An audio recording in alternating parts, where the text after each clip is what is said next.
ഭാവന കൊണ്ടും തൂലിക കൊണ്ടും മലയാളത്തിന്റെ തലമുറകളെ വസന്തം അനുഭവിച്ച എഴുത്തുകാരൻ, തൂലിക തലപ്പുകൊണ്ട് കഥാവിസ്മയം തീർത്ത മലയാളത്തിന്റെ പ്രിയപ്പെട്ട MT ആണ് വിട പറഞ്ഞിരിക്കുന്നത്. എന്ന രണ്ടക്ഷരം ഇനി ഇല്ല. സാഹിത്യത്തിൽ MT കൈവയ്ക്കാത്ത മേഖലകളൊന്നും തന്നെ ഉണ്ടായിരുന്നില്ല. വിവരങ്ങളുമായി പ്രസാദ് കാളിദാസൻ ചേരുന്നുണ്ട്. കാളിദാസൻ, തുടരാം. അദ്ദേഹം കൈവയ്ക്കാത്ത മേഖലകളില്ല എന്നുള്ളത് തന്നെയാണ് ഏറ്റവും പ്രധാനം. അല്ലെങ്കിൽ അധ്യാപകൻ, പത്രാധിപൻ, നോവലിസ്റ്റ്, നാടകകൃത്ത്, തിരക്കഥാകൃത്ത്, ചലച്ചിത്ര സംവിധായകൻ, അങ്ങനെ എല്ലാ മേഖലകളിലും വ്യക്തിമുദ്ര പതിപ്പിച്ച ഒരു അതുല്യ പ്രതിഭയാണ് അദ്ദേഹത്തിൻ്റെ. 1958 പുറത്തിറങ്ങിയ നാലുകെട്ടാണ് ആദ്യമായി പുസ്തക രൂപത്തിൽ പ്രസിദ്ധീകരിച്ച നോവൽ എന്ന് പറയാം. അദ്ദേഹത്തിൻ്റെ സാഹിത്യരംഗത്തെ അദ്ദേഹത്തിൻ്റെ സംഭാവനകളാകട്ടെ, അല്ലെങ്കിൽ ചലച്ചിത്ര രംഗത്തെ അദ്ദേഹത്തിൻ്റെ സംഭാവനകളാകട്ടെ, എന്നെന്നും മലയാളികൾ ഓർത്തിരിക്കുന്ന ഒരു കാര്യമാണ്. നേരത്തെ അല്പം മുമ്പ് സംവിധായകൻ മധുപാൽ സൂചിപ്പിച്ച പോലെ തന്നെ പല ചിത്രങ്ങളും, പഞ്ചാഗ്നി അല്ലെങ്കിൽ സതയം അല്ലെങ്കിൽ കടവ്, ഇതെല്ലാം ഇന്നും ഒരു നീറ്റലായി മലയാളികളുടെ ഉള്ളിൽ കിടക്കുന്നുണ്ട്. അതിലെ പല രംഗങ്ങളും അല്ലെങ്കിൽ അതിലെ പല സംഭാഷണങ്ങളാകട്ടെ, ഒരു കാലത്ത് അല്ലെങ്കിൽ ഈ വൈശാലി എന്നുള്ള ചിത്രം, ആ ഒരു ചിത്രം മലയാളികളിലുണ്ടാക്കിയ ഒരു ഓളം, അല്ലെങ്കിൽ എത്രത്തോളമാണ്, എത്തരത്തിൽ ഒരു സാഹിത്യകാരന് അല്ലെങ്കിൽ ഒരു തിരക്കഥാകൃത്തിന് തൻ്റെ ചിന്തകളെ അഴിച്ചുവിടാൻ സാധിക്കും എന്നുള്ളതിൻ്റെ ഒരു ഉത്തമ ഉദാഹരണമാണ് വൈശാലി എന്ന സിനിമയുടെ തിരക്കഥ എന്ന് പറയുന്നത്. അതിൻ്റെ സംവിധായകനായിട്ടുള്ള ഭരതൻ ഒരു കാലത്ത് പറഞ്ഞിട്ടുണ്ട്, തനിക്കൊന്നും കൂടുതൽ ചെയ്യേണ്ടി വന്നിട്ടില്ല, അല്ലെങ്കിൽ MT എഴുതിയതെന്തോ അത് ചിത്രീകരിക്കുക അല്ലെങ്കിൽ അത് ചിത്രരൂപേണയാക്കുക എന്നുള്ളത് മാത്രമാണ് താൻ ചെയ്തത് എന്നാണ് വൈശാലിയുടെ സംവിധായകൻ ഒരു കാലത്ത് പറഞ്ഞിട്ടുള്ളത്. അപ്പോൾ അത്രത്തോളം വലുതാണ്, അല്ലെങ്കിൽ അത്രത്തോളമുണ്ട് ആ ഒരു തിരക്കഥാകൃത്തിൻ്റെ കഴിവ് എന്ന് പറയുന്നത്. അല്ലെങ്കിൽ ഒരു സംഭാഷണം പോലും, അല്ലെങ്കിൽ അതിലെ ഒരു അദ്ദേഹം എഴുതി ചേർത്ത ഒരു രംഗം പോലും ഒരു സംവിധായകൻ എന്നുള്ള നിലയിൽ സംവിധായകന് മാറ്റേണ്ടി വന്നിട്ടില്ലെങ്കിൽ എന്താണ് MT എന്നുള്ളത് അതിൽ നിന്നും വ്യക്തമാണ്. അദ്ദേഹം എഴുതി കൂട്ടിയ സംഭാഷണങ്ങൾ ഇന്നും മലയാളികളെ ഓർക്കുന്നു. മമ്മൂട്ടി എന്നുള്ളൊരു നടന് അദ്ദേഹത്തിന് വ്യക്തിത്വം നൽകിയത് MT ആണ് എന്നുകൂടി വേണമെങ്കിൽ പറയേണ്ടിയിരിക്കുന്നു. നടൻ മമ്മൂട്ടിയുടെ ഇന്നും ഓർക്കുന്ന ചില സംഭാഷണങ്ങൾ, അത് പിറന്നത് MTയുടെ തൂലികയിൽ നിന്നാണ്. ഇന്നും മലയാളികൾ ഇരുമ്പാണി തട്ടി മുളയാണി വെച്ച് പൊൻകാരം കൊണ്ട് ചുരിക വിളക്കാൻ കൊല്ലന് 16 പണം കൊടുത്തവൻ ചന്തു, അല്ലെങ്കിൽ മാറ്റച്ചുരിക ചോദിച്ചപ്പോൾ ഇല്ലെന്ന് കള്ളം പറഞ്ഞവൻ ചന്തു, മടിയിൽ അംഗത്തളർച്ചയോടെ കിടക്കുന്ന വീരൻ്റെ വയറ്റിൽ കുത്തുവിളക്കിൻ്റെ തണ്ടു താഴ്ത്തി മാറ്റാൻകൂട്ടത്തിലേക്ക് രക്ഷപ്പെട്ടവൻ ചന്തു എന്നുള്ള ആ ഒരു സംഭാഷണമെല്ലാം എഴുതണമെങ്കിൽ അദ്ദേഹം എത്രത്തോളം പഠിച്ചിട്ടുണ്ട്, അല്ലെങ്കിൽ അദ്ദേഹം എത്രത്തോളം വായിച്ചിട്ടുണ്ട്, ആ ഒരു കാലഘട്ടത്തെ അദ്ദേഹം എത്രത്തോളം ആവാഹിച്ചിട്ടുണ്ട് അദ്ദേഹത്തിൻ്റെ ഉള്ളിലേക്ക് എന്നുള്ളതൊക്കെയാണ് അതിൽ നിന്നും പ്രകടമാകുന്നത്. പിന്നീട് കുറച്ച് കാലം ഇങ്ങോട്ട് വരുമ്പോൾ അവസാനം മമ്മൂട്ടിയുമായി ചേർന്ന് ചെയ്തൊരു ചിത്രം, അല്ലെങ്കിൽ ഒരു ബ്രഹ്മാണ്ഡ ചിത്രം എന്നൊക്കെ പറയുന്ന ഒരു ചരിത്ര സിനിമ എന്നൊക്കെ പറയുന്നത് പിന്നീട് പഴശ്ശിരാജയാണ്. പഴശ്ശിരാജയ്ക്കും അല്ലെങ്കിൽ ആ ചിത്രം കഴിയുമ്പോഴും മമ്മൂട്ടിയെ ആ ഒരു സമയം കൊണ്ട് തന്നെ വളരെയധികം വളർന്നിരുന്നു. എന്നാലും മമ്മൂട്ടിയെ എത്രത്തോളം ഉപയോഗിക്കാൻ സാധിക്കുമോ ആ ഒരു രീതിയിൽ അദ്ദേഹത്തിൻ്റെ സംഭാഷണങ്ങൾ എഴുതി ചേർത്ത്, അല്ലെങ്കിൽ MT സംഭാഷണങ്ങളുടെ വൈവിധ്യം കൊണ്ട് മമ്മൂട്ടി എന്നുള്ളൊരു അതുല്യ കലാകാരനും കൂടി ഒത്തുചേർന്നപ്പോൾ അതൊരു വലിയൊരു വിസ്മയമായി മാറുന്നൊരു കാഴ്ചയെല്ലാം നമ്മൾ കണ്ടതാണ്. തീർച്ചയായും നടൻ മമ്മൂട്ടിയും പണ്ട് പല ഘട്ടങ്ങളിലായി പറഞ്ഞിട്ടുണ്ട്, താൻ നടനായത് അല്ലെങ്കിൽ തന്നെ നടനാക്കിയത് MT ആണ്. കാരണം MT എഴുതിയ തിരക്കഥകൾ, അല്ലെങ്കിൽ MTയുടെ തിരക്കഥകൾ വായിച്ച് അത് കണ്ണാടിക്ക് മുന്നിൽ നിന്ന് ഒറ്റയ്ക്ക് പറഞ്ഞാണ് താനൊരു നടനായത്. പിന്നീട് കാലത്തിൻ്റെ കാവ്യനീതി എന്നോണം അദ്ദേഹത്തിൻ്റെ സിനിമകളിൽ, അല്ലെങ്കിൽ അദ്ദേഹം മനസ്സിൽ കണ്ട ആ ഒരു കഥാപാത്രമായി മാറാൻ തനിക്ക് സാധിച്ചു. അതുതന്നെയാണ് ഏറ്റവും വലിയ ഭാഗ്യം. അല്ലെങ്കിൽ ഈ ഒരു കാലയളവിൽ ഈ കഴിഞ്ഞ ദിവസവും അദ്ദേഹം നടൻ മമ്മൂട്ടി ഫേസ്ബുക്കിൽ കുറിച്ചിരുന്നു, അല്ലെങ്കിൽ MTയുടെ വിയോഗത്തിന് ശേഷം അദ്ദേഹം കുറിച്ചിരുന്നു, തൻ്റെ മനസ്സ് ശൂന്യമാകുന്നു, തനിക്ക് അറിയില്ല എന്ത് ചെയ്യണമെന്നുള്ളത്. തൻ്റെ സിനിമാ ജീവിതത്തിൽ നിന്നും തനിക്ക് ലഭിച്ച ഏറ്റവും വലിയ ഭാഗ്യമെന്ന് പറയുന്നത് ആ ഹൃദയത്തിലൊരിടം ലഭിച്ചതാണ്.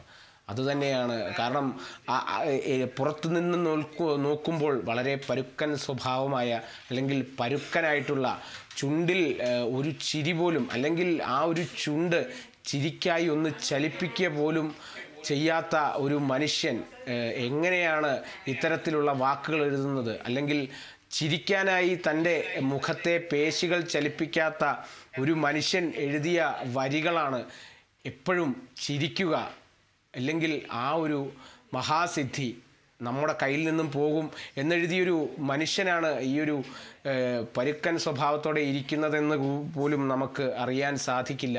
എന്തായാലും ഇന്നും, അല്ലെങ്കിൽ ഈ ഒരു നിമിഷവും ഈ ഒരു വാക്കുകൾ പറയുമ്പോഴും കണ്ണുകൾ ഇടറിയല്ലാതെ നമുക്ക് ഇത് പറയാൻ സാധിക്കില്ല. അല്ലെങ്കിൽ അദ്ദേഹത്തിൻ്റെ വിയോഗം നമുക്ക് ഓർത്തെടുക്കാൻ സാധിക്കില്ല.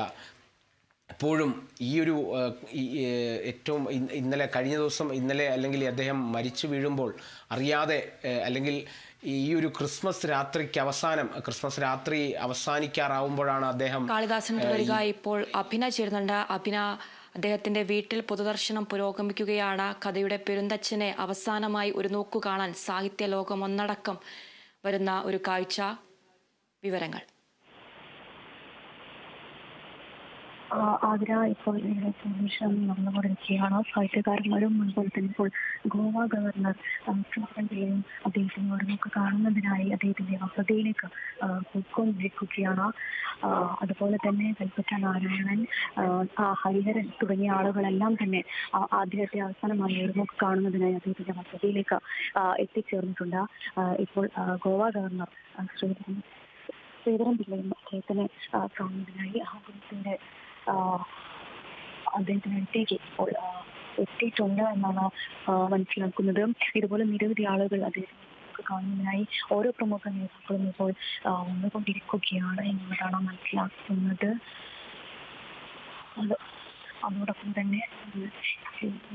അതോടൊപ്പം തന്നെ നിരവധി പ്രാദേശിക നേതാക്കളും ഇവിടെ എത്തിയിട്ടുണ്ട് എന്ന് തന്നെയാണ് മനസ്സിലാക്കുന്നത്.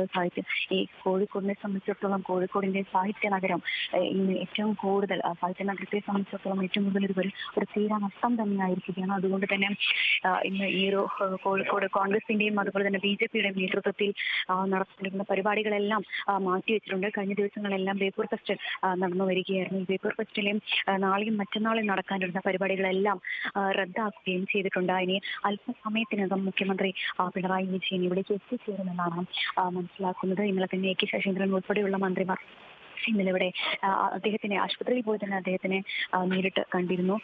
തുടർന്ന് ഈ പാണക്കാട് സാദിഖലി ശബ്ദങ്ങൾ അടക്കമുള്ള ആളുകളും ഈ സാഹിത്യകാരന്മാരും ഉൾപ്പെടെയുള്ള ആളുകളെല്ലാം തന്നെ അദ്ദേഹത്തിന് കാണുന്നതിനായി ഇവിടേക്ക് എത്തിച്ചേർന്നിട്ടുണ്ട് എന്ന് തന്നെയാണ് മനസ്സിലാക്കേണ്ടിയിരിക്കുന്നത്. ഇനിയും നിരവധി ആളുകൾ ഇവിടേക്ക് എത്തിച്ചേരാനുണ്ട് എന്നുള്ളത് തന്നെയാണ്. ജില്ലാ പോലീസ് മേധാവി അടക്കം ഇവിടേക്ക് എത്തിച്ചേർന്നിട്ടുണ്ട്. ഇന്നലെയും അദ്ദേഹം ഇവിടെ MT അവസാനമായി കാണുന്നതിനായി എത്തിയിരുന്നു. അതുപോലെ തന്നെ കോഴിക്കോട് മേയർ, ജില്ലാ കളക്ടർ ഉൾപ്പെടെയുള്ള ആളുകൾ അദ്ദേഹത്തിനെ കാണുന്നതിനായും അദ്ദേഹത്തിന് അന്തിമോപചാരം അർപ്പിക്കുന്നതിനായും ഇന്നലെ എത്തിച്ചേർന്നിട്ടുണ്ടായിരുന്നു. അദ്ദേഹത്തെ സംബന്ധിച്ചിടത്തോളം ഈ കേരളക്കരയ്ക്കാകെ ഒരു തീരനഷ്ടം തന്നെയാണ് MT എന്ന് പറയുന്ന ഒരു ശൂന്യതയാണ് ഇപ്പോൾ സൃഷ്ടിച്ചിരിക്കുന്നത്. കേരളത്തിനും അതുപോലെ തന്നെ മലയാള സാഹിത്യ ലോകത്തിനും തന്നെ വലിയൊരു ശൂന്യതയാണ്. ഇപ്പോൾ നമ്മളൊക്കെ പഠിക്കുന്ന സമയത്തൊക്കെ വെച്ച് നോക്കുമ്പോൾ നിരവധി അദ്ദേഹത്തിന്റെ പല പുസ്തകങ്ങളും ഈ രണ്ടാപ്പൂഴമാവട്ടെ, അല്ലെങ്കിൽ ഒരു ചെറുപുഞ്ചിരി ആവട്ടെ, ഈ നാലുകെട്ടാവട്ടെ തുടങ്ങിയ പാഠഭാഗങ്ങളെല്ലാം നമുക്ക് പ്രസക്തമാക്കാൻ പറ്റിയിട്ടുണ്ട് എന്നുള്ളതാണ്. അതിൽ വലിയൊരു ഭാഗ്യം നമുക്കുണ്ടോ എന്നുള്ളത് സംശയം തന്നെയാണ് എന്നുള്ളതാണ്. കാരണം ഇനിയൊരു വരും തലമുറയ്ക്ക് ഈ MT വാസുദേവൻ നായർ, അതുപോലെ ഉറൂബ്, ബഷീർ തുടങ്ങിയ സാഹിത്യകാരന്മാരെല്ലാം ഇനി ഇത്തരത്തിൽ ഈ പുസ്തകങ്ങളുടെ മാത്രമായിരിക്കും ഇനി ഉണ്ടാവുക എന്നുള്ളതാണ്. അത്തരത്തിൽ ഈ ഒരു പുതുതലമുറയ്ക്ക് പോലും അത്രമേൽ ഒരു കാത്തു സൂക്ഷിക്കാനാവുന്ന, അല്ലെങ്കിൽ പഠിച്ചെടുക്കാനും അത്രമാത്രം മികച്ച കഥകളായിരുന്നു ഇവർ കുറിച്ചിട്ടുണ്ടായിരുന്നത് എന്നുള്ളതാണ്. എം ടിയുടെ കഥകൾ അല്ലെങ്കിൽ നോവലുകൾ, സിനിമകൾ എന്നൊക്കെ പറയുമ്പോൾ ആരെയും പിടിച്ചു നിർത്തുന്ന, അല്ലെങ്കിൽ വീണ്ടും വീണ്ടും വായിക്കുവാൻ അല്ലെങ്കിൽ വീണ്ടും ഒന്ന് കാണുവാനായി കൊതിപ്പിക്കുന്ന തരത്തിലുള്ളതായിരുന്നു അദ്ദേഹത്തിന്റെ ഓരോ വാക്കുകളും എന്ന് പറഞ്ഞിട്ടുണ്ടെങ്കിൽ നമുക്കറിയാം. ഒരു ചെറുപുഞ്ചിരി പാഠഭാഗങ്ങളിലും അതുപോലെ തന്നെ സിനിമയായിട്ടെല്ലാം ചിത്രീകരിക്കുമ്പോഴും അതിൽ ആളുകളെ സംബന്ധിച്ചിടത്തോളം ഇത് തങ്ങളല്ലേ എന്നുള്ള ഒരു ചോദ്യം, ഈ ഒരു ജീവിത പങ്കാളികളെ സംബന്ധിച്ചിടത്തോളം ഇത് തങ്ങളാണ് അല്ലെങ്കിൽ തങ്ങളുടെ ജീവിതത്തിൽ നടക്കുന്ന ഒരു കാര്യം തന്നെയാണ് എന്നുള്ളതായിരുന്നു അവരെ സംബന്ധിച്ചിടത്തോളം ഉള്ളിൽ തോന്നുന്ന ഒരു കാര്യം എന്നുള്ളത്. അത്തരത്തിലായിരുന്നു അദ്ദേഹത്തിന്റെ ഓരോ പ്രവൃത്തിയും. അതുകൂടാതെ തന്നെ അദ്ദേഹം നേരത്തെ കാളിദാസ് സൂചിപ്പിച്ച ഒരു കാര്യമുണ്ടായിരുന്നു. അതിൽ പ്രധാനമായും കാളിദാസ് പറഞ്ഞിരുന്നത് അദ്ദേഹത്തിന് മുഖത്തൊരു ചെറുപുഞ്ചിരി പോലും വരാറില്ല, ഒരു പുഞ്ചിരി പോലും, ഒരു ചിരി പോലും ചിരിക്കാത്ത ആളുകളായിരുന്നു. അദ്ദേഹത്തിന് ഒരുപാട് ആളുകൾ വന്ന് അദ്ദേഹത്തിന്റെ ഫോട്ടോ എടുക്കുന്നു, അദ്ദേഹത്തിനോട് സംസാരിക്കുന്നു, അദ്ദേഹത്തിനോട് പ്രതികരണങ്ങൾ തേടിയിരുന്നു തുടങ്ങിയ കാര്യങ്ങളെല്ലാം ചെയ്യുമ്പോഴും അദ്ദേഹത്തിന്റെ ഒരു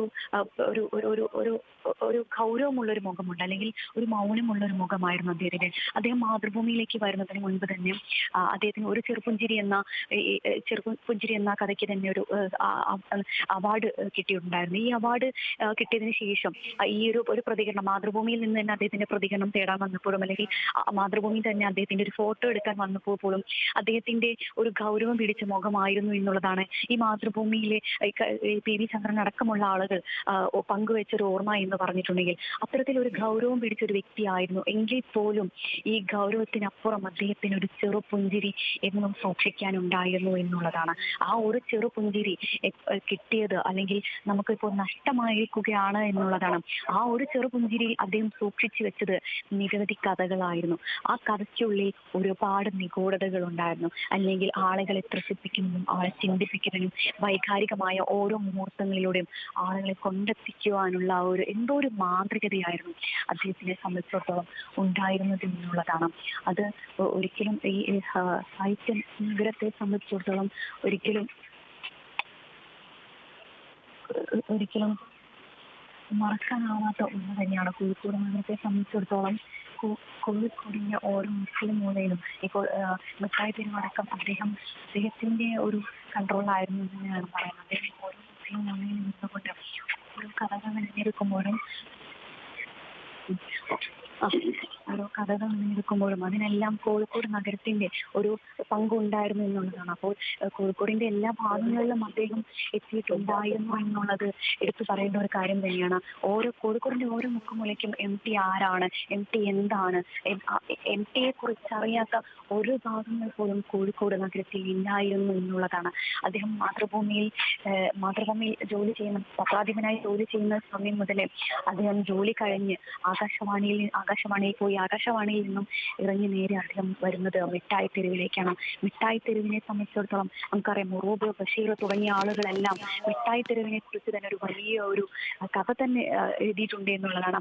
അത്രത്തോളം മിഠായി തെരുവിനെ സംബന്ധിച്ചിടത്തോളം ഒരുപാട് കഥകളും അല്ലെങ്കിൽ ഒരുപാട് ഓർമ്മകളും ഈ ഇത്തരത്തിൽ സാഹിത്യകാരന്മാർ ഉണ്ടാക്കിയെടുത്തിട്ടുണ്ട് എന്നുള്ളതാണ്. അതിന്റെ ഒരു വലിയൊരു പങ്ക് പോലും ഇത്തരത്തിലുള്ള സാഹിത്യകാരന്മാർക്കുള്ളതാണ് എന്നുള്ളതാണ്.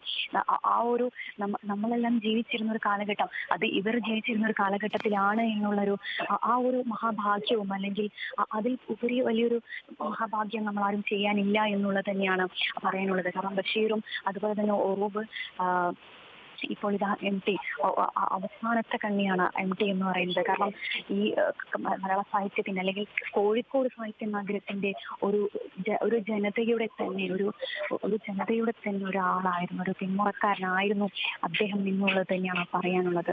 കാരണം അദ്ദേഹം നൽകിയിരിക്കുന്ന സംഭാവന ചെറുതൊന്നുമല്ല, അത്രമേൽ ഓർത്തു വെക്കുന്ന രീതിയിലായിരുന്നു അദ്ദേഹത്തിന്റെ ഓരോ നോവലുകളും സാഹിത്യങ്ങളും ചെറുകഥകളും സിനിമകളും. പല നടന്മാരെയും നമുക്കറിയാം, മോഹൻലാലിനെയും മമ്മൂട്ടിയും വലിയ ഒരു സൂപ്പർ സ്റ്റാർ പദവികളിലേക്ക് എത്തിപ്പെടാൻ പോലും സഹായിച്ചത് അദ്ദേഹമായിരുന്നു. അദ്ദേഹത്തിന്റെ ഓരോ നോവലുകളും അല്ലെങ്കിൽ ഓരോ കഥകളും ഉരുത്തിരിഞ്ഞത് അദ്ദേഹത്തിന്റെ ഈ വിസ്താരാവസ്ഥതയിലാണ്. അദ്ദേഹത്തെ സംബന്ധിച്ചിടത്തോളം അദ്ദേഹത്തിന്റെ ഓർമ്മകൾ ഈ വീടിനെ കൂടാതെ തന്നെ ഈ കോഴിക്കോട് നഗരത്തിൽ തന്നെ അലയടിക്കുന്ന തരത്തിൽ, ഈ കോഴിക്കോട് കടലിന്റെ ഓരോ ഓളപ്പരപ്പിലും അദ്ദേഹത്തിന്റെ ഓരോ ഓർമ്മകളും എം ടി എന്ന ആ ഒരു ശൂന്യത ഇനിയാണ് ഈ ഒരു കേരള സാഹിത്യ നഗരത്തിന് പോലും ആ ഒരു ശൂന്യത അനുഭവപ്പെടാൻ പോകുന്നത് എന്നുള്ളതാണ്. കാരണം ഈ MT സംബന്ധിച്ചിടത്തോളം MT നേരത്തെയും ഈ ആരോഗ്യസ്ഥിതി വഷളായി മുൻപും ഇത്തരത്തിൽ വലിയ ഒരു സീരിയസ് സിറ്റുവേഷനിലെല്ലാം കടന്ന് അതിനെയെല്ലാം അതിജീവിച്ചുകൊണ്ട് വീണ്ടും സാഹിത്യ ലോകത്തിലേക്ക് ചുവടുവെച്ച് നിരവധി കഥകൾ വീണ്ടും രചിച്ച ഒരു ആൾ തന്നെയാണ് എന്നുള്ളതാണ്. അത്തരത്തിൽ വലിയൊരു പോരാട്ടം തന്നെയായിരുന്നു അദ്ദേഹത്തിന് ഉണ്ടായിരുന്നത് എന്നുള്ളതാണ്. അദ്ദേഹം ഈ അദ്ദേഹത്തിന്റെ ആരോഗ്യസ്ഥിതി ഈ ആരോഗ്യസ്ഥിതി മോശമാവുന്ന ഒരു സമയം മുതൽ അല്ലെങ്കിൽ അദ്ദേഹത്തിന് അനാരോഗ്യം പിടിപ്പെടുന്ന ഒരു സാഹചര്യത്തിൽ പോലും അദ്ദേഹം സുഹൃത്തുക്കളോട്, അദ്ദേഹത്തിന്റെ പ്രധാനപ്പെട്ട നിരവധി സുഹൃത്തുക്കളുണ്ട്. അദ്ദേഹം ഈ സൗഹൃദ വലയം എല്ലാവരുമായി കാത്തു സൂക്ഷിക്കുന്ന ഒരു വ്യക്തിയല്ല. അദ്ദേഹത്തിന് ഒരു റിയാസ് KMR ചെയ്യുന്നുണ്ട്. റിയാസ് സാഹിത്യ കുലപതിയാണ്, യാത്രയായിരിക്കുന്നത്. മലയാള സാഹിത്യത്തിന്റെ അക്ഷര നിറദീപമാണ് MTയുടെ നിര്യാണത്തോടെ അണഞ്ഞത്. അദ്ദേഹത്തിന്റെ വീട്ടിൽ ഇപ്പോൾ പൊതുദർശനം പുരോഗമിക്കുകയാണ്. കൂടുതൽ വിവരങ്ങൾ എങ്ങനെയാണ്? ഒരുപക്ഷെ പകരം വയ്ക്കാത്ത ഒരു വ്യക്തിത്വം, സാഹിത്യകാരൻ എന്ന് മാത്രമല്ല വ്യക്തിത്വം, പത്രാധിപരായി, എഴുത്തുകാരനായി, അല്ലെങ്കിൽ തിരക്കഥാകൃത്തായി, സംവിധായകനായി, അതിലുപരി സാമൂഹിക വിമർശകനായി MT സിതാരയിൽ അവസാന മണിക്കൂറുകളിൽ അദ്ദേഹം ഉറങ്ങുകയാണ്. സിതാരയിൽ ജീവനത്തെ ശരീരമായി ആ മഹാമനുഷ്യ ഇപ്പോൾ വൈകുന്നേരം 5 മണിയോടുകൂടി മാവൂരോട് ശ്മശാനത്തിലെ തീനാളങ്ങൾ അദ്ദേഹത്തിന്റെ ഭൗതികതയെ ഏറ്റുവാങ്ങും. ആ ഏറ്റുവാങ്ങുമ്പോൾ MT നടന്നു പോയ അല്ലെങ്കിൽ MT സഞ്ചരിച്ച പിന്നിട്ട വഴികൾ, അത് കൂടല്ലൂർ മുതൽ അല്ലെങ്കിൽ പുന്നേർത്തം മുതൽ അങ്ങ് മുന്നോട്ടേക്കുള്ള കോഴിക്കോട് വരെയുള്ള അദ്ദേഹത്തിന്റെ യാത്ര, ആ യാത്രയിൽ തന്നെ ഏറ്റവും കൂടുതൽ നമുക്ക് ഓർമ്മിക്കേണ്ടത് പാലക്കാട് കൂടല്ലൂരിൽ അദ്ദേഹം എഴുതി വിട്ടുപോയ ആ ഒരു ആ ഗ്രാമത്തിന്റെ വീഥികൾ, ആ ഗ്രാമ വഴികൾ, ഇതെല്ലാം തന്നെ നമ്മുടെ മനസ്സിൽ നിറയുന്ന ഒരു സാഹചര്യമാണ് ഉള്ളത്. അദ്ദേഹം പലപ്പോഴും അദ്ദേഹം പറഞ്ഞിട്ടുണ്ട്, അറിയാത്ത മഹാസമുദ്രങ്ങളെ തേടുന്നതിനേക്കാൾ എനിക്കിഷ്ടം അറിയുന്ന എന്റെ നിലയെക്കുറിച്ച് എഴുതാൻ. അതായത് നിലയോട് ചേർന്ന ഗ്രാമമാണ് കൂടല്ലൂർ എന്ന് പറയുന്നത്. ആ കൂടല്ലൂരിലാണ് MT ഏറ്റവും കൂടുതൽ ബാല്യകാലം ചിലവഴിച്ചത്.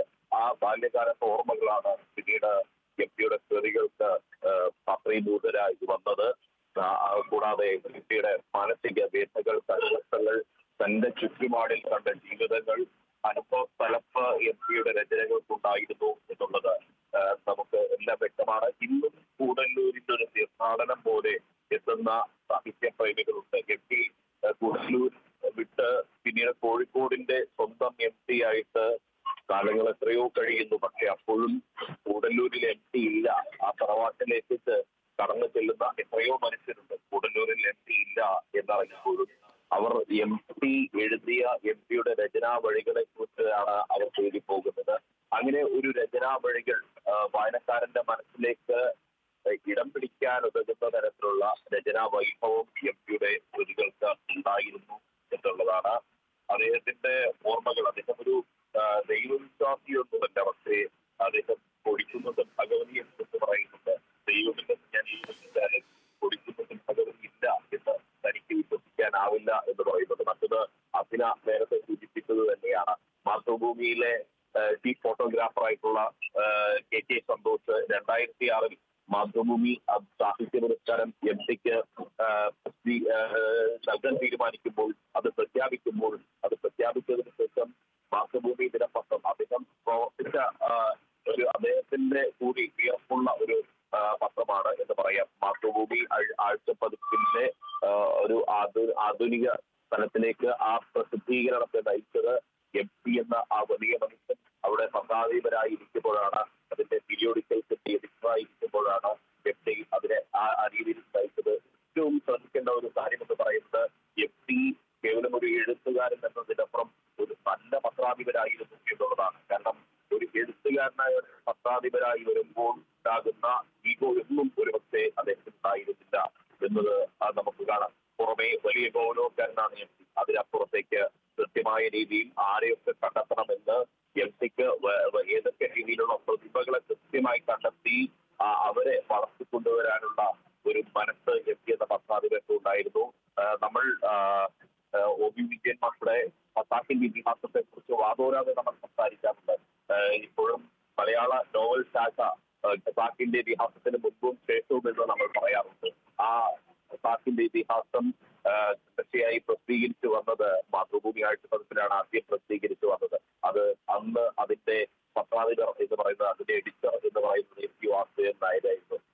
അങ്ങനെ ഖസാക്കിന്റെ ഇതിഹാസം പോലുള്ള വലിയ ഒരു കൃതി മലയാളത്തിന് സമ്മാനിക്കാൻ മനസ്സ് കാണിച്ച ആ വലിയ എഴുത്തുകാരൻ, സക്കറിയെ പോലൊരു എഴുത്തുകാരനെ, സേതു എന്ന് പറയുന്ന ആ വലിയ എഴുത്തുകാരനെ ഒക്കെ മലയാളത്തിന് സമ്മാനിച്ചത് ഒരുപക്ഷെ MT മാതൃഭൂമി ആഴ്ചപ്പതിപ്പിന്റെ അതിന്റെ പീരിയോഡിക്കൽസിന്റെ നിൽക്കുന്ന സമയത്താണ്. ഞാൻ നേരത്തെ അതിലേക്ക് തന്നെ വരികയാണ്. ഈ KK സന്തോഷ് അങ്ങനെ 2006 മാതൃഭൂമി പുരസ്കാരം ലഭിച്ച വേളയിൽ അന്നത്തെ മാതൃഭൂമിയുടെ ഡെപ്യൂട്ടി എഡിറ്ററായിരുന്ന T സുരേഷ് ബാബുവാണ് KK സന്തോഷിനെ വിളിച്ചു പറയുന്നത്, MTയുടെ നല്ലൊരു പുഞ്ചിരിക്കുന്ന പടം വേണം. മാതൃഭൂമിയിൽ ഒരുപാട് പടങ്ങൾ MTയുടേതായി ഉണ്ട്. കാരണം അദ്ദേഹം പ്രവർത്തിച്ച അദ്ദേഹത്തിന്റെ കർമ്മ ഭൂമികയാണ്. പക്ഷേ അപ്പോഴും MTയുടെ ഒരു പുഞ്ചിരിക്കുന്ന പടം കിട്ടാനുള്ള ഒരു പാട് അത് വലിയ ബുദ്ധിമുട്ടാണ്. MTയുടെ ഒരു പുഞ്ചിരിക്കുന്ന പടം. MTയെ നമ്മൾ പുഞ്ചിരിച്ച് കണ്ടത് അത്യപൂർവമായിട്ടാണ്. അദ്ദേഹം ഞാൻ ഇന്നലെയും കൂടി സൂചിപ്പിച്ചതാണ്, കുട്ടികളുമായി സംവദിക്കുമ്പോൾ MT പുഞ്ചിരിക്കാറുണ്ട് എന്നുള്ളതാണ്. അതിനപ്പുറത്തേക്കുള്ള സ്ഥലങ്ങളിലെല്ലാം വലിയ ഗൗരവക്കാരന്റെ ഒരു പരിവേഷമാണ് MT ഉള്ളത്.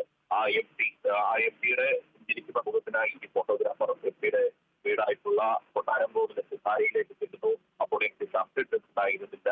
ആ ഷർട്ടിടാൻ അദ്ദേഹത്തോട് ആവശ്യപ്പെടുകയും എന്നാൽ MT ആ ഗൗരവം വിടാത്തതുകൊണ്ട് ഒന്ന് പുഞ്ചിരിക്കാൻ ആ ഫോട്ടോഗ്രാഫർ പറയുകയും, പക്ഷേ MT അപ്പോൾ എന്ന് ആ ഗാംഭീര്യമുള്ള ഗൗരവമുള്ള ശബ്ദത്തിൽ തിരിച്ചു ചോദിക്കുമ്പോൾ അദ്ദേഹം എഴുതിയത്, KK സന്തോഷ് എഴുതിയത്, തനിക്ക് ഒരു ഭയം ഉള്ളിലുണ്ടായി. പിന്നീടൊന്നും ചോദിച്ചില്ല. പക്ഷേ പതിയെ MTയുടെ മുഖഭാവം പുഞ്ചിരിയിലേക്ക് മാറി.